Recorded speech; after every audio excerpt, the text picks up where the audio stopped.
Kajing do ay kimin simbrio na kadaw kajing sya lempat boarding na ki transformer kala long nakapor sa kapor. Badang ha ka arp nyo tarik mentaw benay risaw arja arpuar, ladon kuway ka hepred kapadang hapo ka khatsan senam karta na madan riteng ru kala do ay la kajing im. Kumban syukudaw hang ni, baka ni ka hepred kala klat no ha kajaka sumar ha super care hospital, hadian kajing jia basabat boarding, ha ka arpsan tarik urisaw arja arpuar. Kumban supan kenma ka ni ka hepred pat kiway pat kentop hilong kemi, kidaya sat jan ha kaway ka telong kabajutip kum ko sing yar hamadan reteng. Hakateg sngi hakaba imat kala don kajing par boarding na way transformer ubadan hakateg jaka bat layat hu bajan barok ki balay don lang hakateg jaka kila sya pentersan daka boarding electric. Nakalyang MLA ka nonggram uba lambor malnyang ulaong buun lumi kajing yalang bat ki officer ka MEECL hakasngi ningkong banwan banyak kran bat ban care bhai ki transformer bat ban pen kan ria ru yaki badan jingma kum une ubadan hamadan reteng. Hoi kani phi kawai ka ba sosi kalong ba hakitu isngi baka deputy commissioner kala a yaka information la circulate yaka press note ka jong naka liang ka deputy commissioner laong bala declare shuti ya baro ki school hakatu ka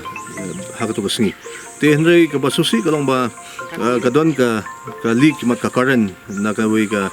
jaka pat kini ki sinar electric kilong ki ba mbiang bha ki hangta ka la lunch shop kani ka jingsha bat current jong kini ki khna ki badai hagasnem ka bakhalai ki snem ka khatsaw ka long ge ka ba ngim sola priang te ngala khot ya ka meeting hagasngin kong hagapor lai biji ya u chief engineer yaki officers jong ka MECL nagbanta ban kanria lanai ban chief lanai ban pentikna ba kiladon buon tiliki cases kumkini umdai shu tangmenta te henry ban yada na ki mensim ki ba corridor kamot ngin hab ban wat kalanti kumno ban fine ka wanra ya ka solution hagaban pentikna bakandon ka jisnga ni ki baya lanti sharum sheneng te nakaliang jonga ngala ya don lang bat ki bahiyang hasem nadu kasingi ka bajia bat hadu meneru ngadang ya don lang hi bat ki bahiyang hasem hakane ka jingjia ngi penpau ya ka jing sosi ka baktang hadu kata ya ka ba la shudu e ki mensem ki ba corridor te nakaliang jonga penpau majupi ba nilai pesyang kat bala ban yada ban ai ka jing sumal ka babiang andrei kigi baro ngi kum ki brio ngimla li e nomor ba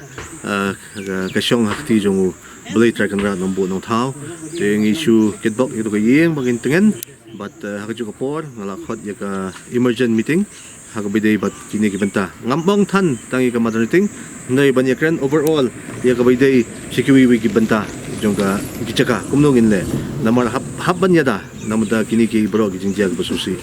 te itahi de benta bang pa penso morngi iba kini gi transformer bunsin apa kidon ki chakano kondong bunsin kim chudon cengker dikamta mo po materting ka don ki chindawa pekerja itu transformer nomor kapar boarding nang tu transformer kay kidon badong ngin phakan ria ya tu ba transformer badamenta but ban pentingna ba kamdai tang materting ngai ban a ya gajing ka proper fencing syabaro ki benta ki bedai hangno no kasinong ya ka ba kanlong ka safety namta kamansim yung kibrio ngilay khot yung meeting la sining ko